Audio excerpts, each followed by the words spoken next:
Rachel and I decided that we wanted to do some sort of video where we could introduce each other to our reader races, because some of you people might know her, some of you people might know me, and it might not cross over. So we wanted to be able to introduce you guys to each other in like a personal, like fun, cheering, drinking, mafia, like our setup, guys. We spent some time.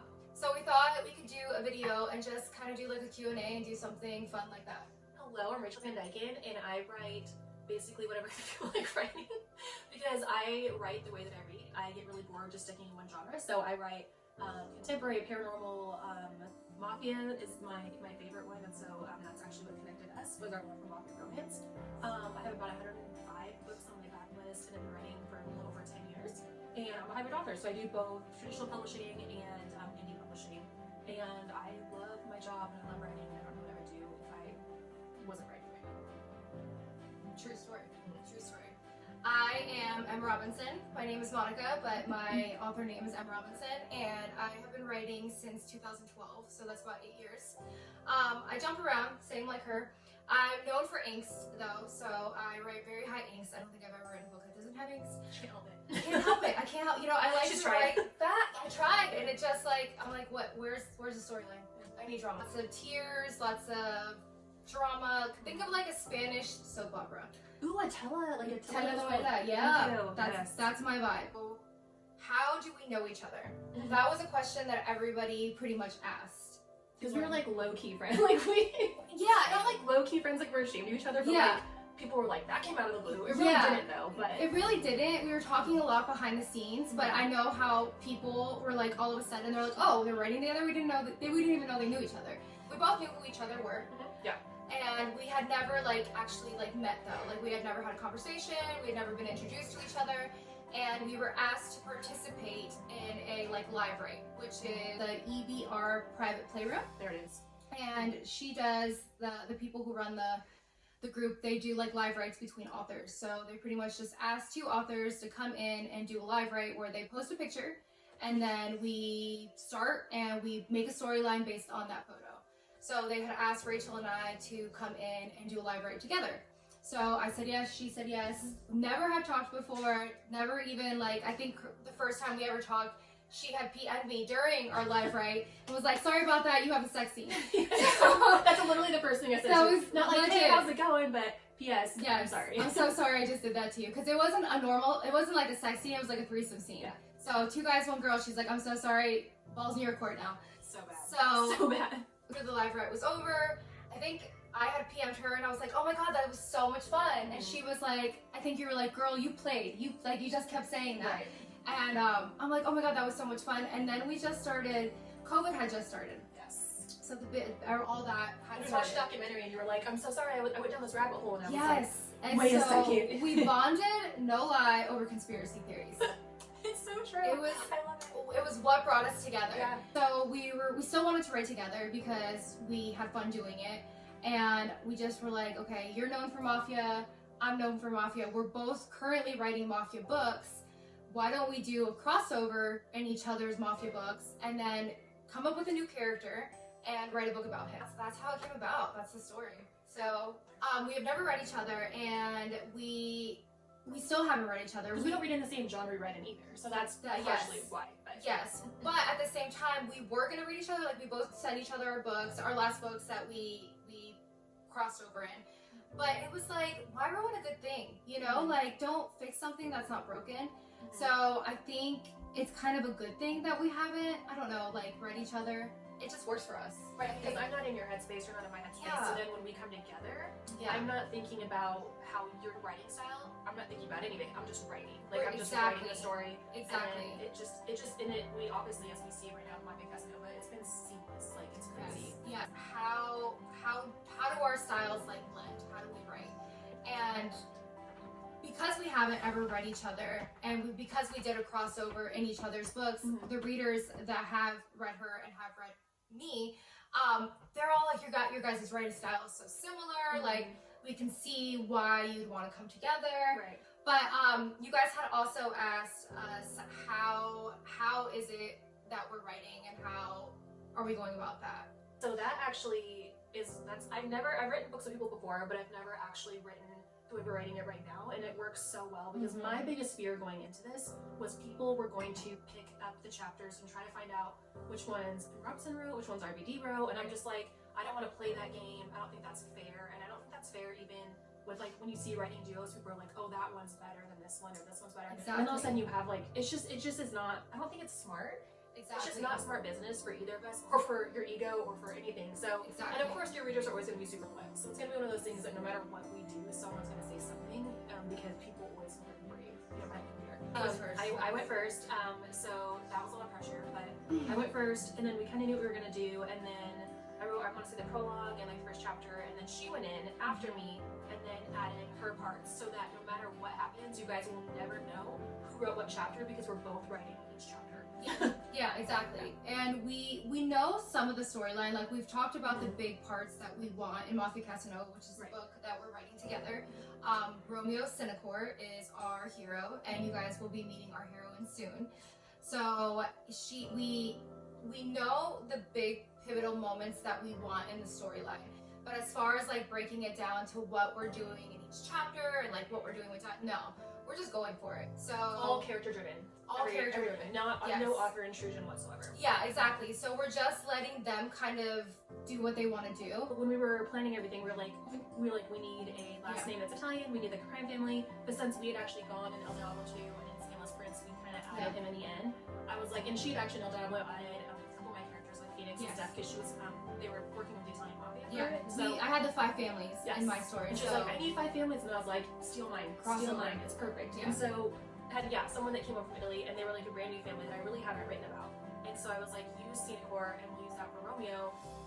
And so it just made sense. So we just used one of my 5. I guess he'd be the 6th family because they were in Italy. Now they're here in the States in New York.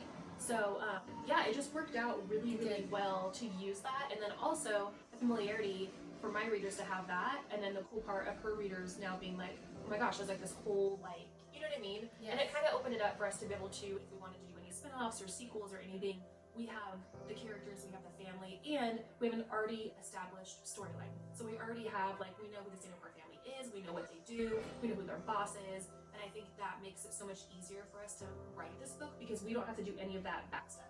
Yes. That research, like, it's all done because we've already finished it. So it just makes it easier, you know. And then what we had done with our current books, which is 𝗪𝗪𝗪𝗪 Prince and 𝗪𝗪𝗪𝗪𝗪, both of them are standalones. So if you haven't read them, they're on Amazon, so you can get them everywhere. They're both standalones, so you don't have to read anything else. And we cross worlds, so you will see my hero from 𝗪𝗪𝗪𝗪 and her hero from 𝗪𝗪𝗪𝗪𝗪 Prince in our books, and then at the end of our books we ended with Romeo.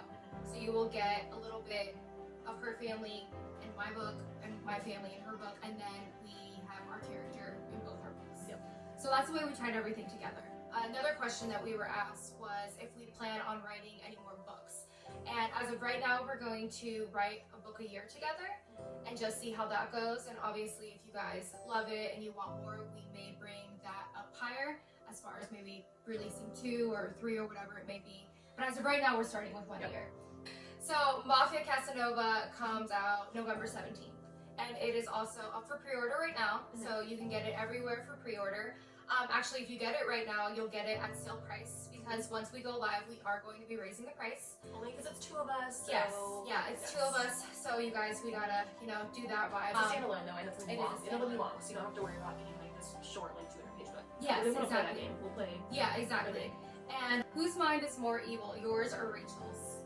Does it yet to be determined? I think we play off each other. Yeah. So like when she said, I'm laughing again. Yeah. I'm the worst person ever. I know. She sent it back to me.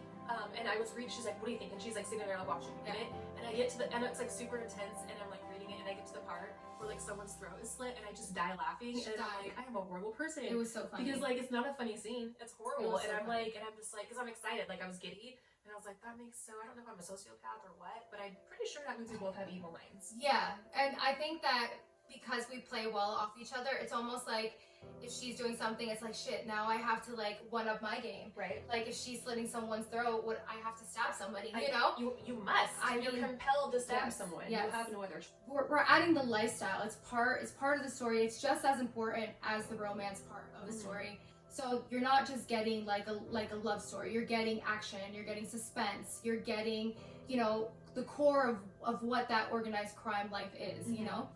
Oh, here's a spicy question. We'll do a spicy one. I like spicy questions. Do the sex scenes you guys write ever come from actual experiences? Ooh, the tea is hot, guys. It just got hot. Cheers. Hi. To the, I know, just keep drinking. And author life, hold on.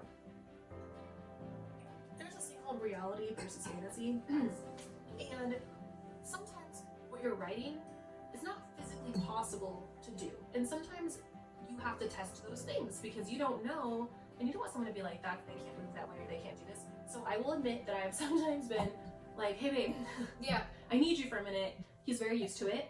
And so I can honestly say yes sometimes. I think on top of that, like, I mean, we've got like... Or sometimes you just have like bomb ass sex and you're like, I'm writing this. I'm writing this, yeah.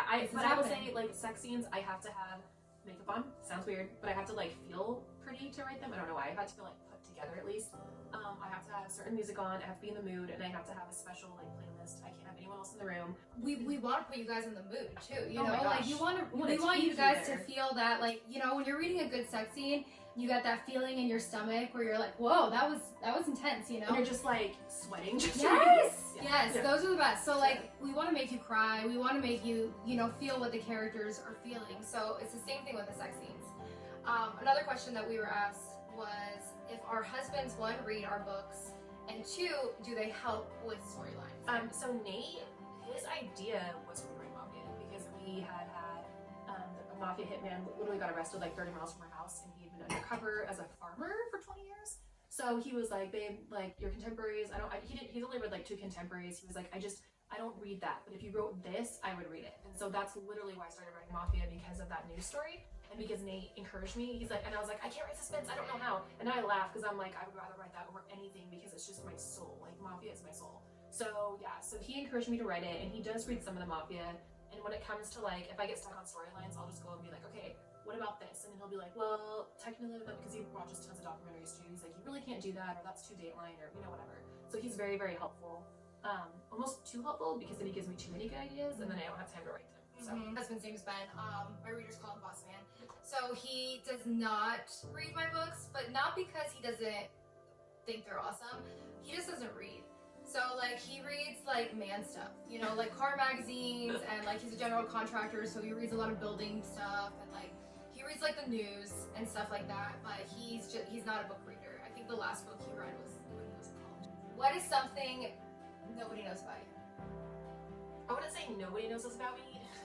So in college, I sing, and I play piano and stuff, and I dance. And I, in college, through MySpace, mind you, so this was clearly like eons ago, had done not like an interview, but like kind of like, I guess you could say tried out, like from my home She city. auditioned for the Pussycat. She's just being modest. Okay, so I tried out for the Pussycat Dolls, and I had to go like drive down to LA, and like we're in a warehouse. I want to say it was for Epic Records. So what they were doing is they were trying to make like a spin-off group of the Pussycat Dolls. So basically it'd be like a brand new group, because the Pussycat Dolls were doing so good. They were like, we need another girl group like this. And we go down there with my mom and dad, and they put me through this like insane choreography. You have to learn it in under 30 minutes, and you've got to learn it good and be able to do it well.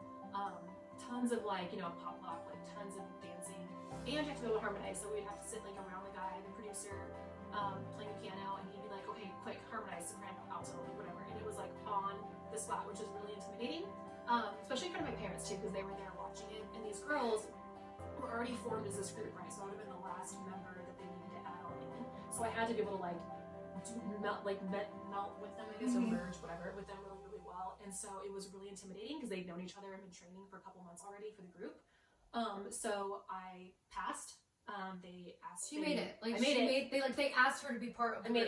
I made it, and then they said the only question that we have is we all have to be on the same page as far as our headspace. So would you be willing to, if for some reason Playboy comes up to us and says, we ought to post nude, would you like pose nude? And I said no. Like I said, that's like I have morals, and I don't think that that's right, and I just don't think that, which is weird. Like when we met too, we were like, how do we have so many things in yeah, common? we both did psych as a major. She was gonna be a doctor. I was a counselor. Yes. Like we're both like, what?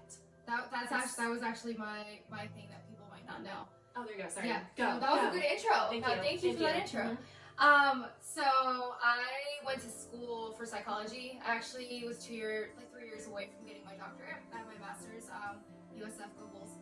D. We're gonna end on like a want. It's like, what's the lowest low you've ever been? Because I think too, readers need to know that like, I think sometimes it looks really glamorous. It looks really like, oh, they're just living their best lives, and I feel like you are, but like there's a lot behind the scenes that people don't see. Even at signings, like you feel like you can't have a bad day. You can't. Some people are like, well, she's not nice, so you have to be like on. Like we literally live off of sugar and Red Bull. Like it's not even funny. As you guys know, and thank you for bringing it to my table. I appreciate that. We both appreciate that. Yes. So thank you guys so much for watching this video. Thank you so much for your questions. I hope that you watched this all the way through, and if you did watch all this all the way through, thank you so much. But hopefully we answered the questions that you want to know, and you got to know us a little bit more. Be on the lookout for our collaboration, which comes out on November 17th. Pre-order is up right now, and make sure that you pick it up right now, because not only do you get it at midnight when it drops, you are also going to get it at a lower price, because once it goes live, we are going to be raising the price on it. So be on the lookout for that. Mafia Casanova, it is live on all platforms, and I did it. Yay! So yeah, this is us signing off. Yes, thank you so much for joining us, guys. We will definitely do this again, and please share, like, and follow our pages, subscribe to, and all that jazz. So thank you. Bye.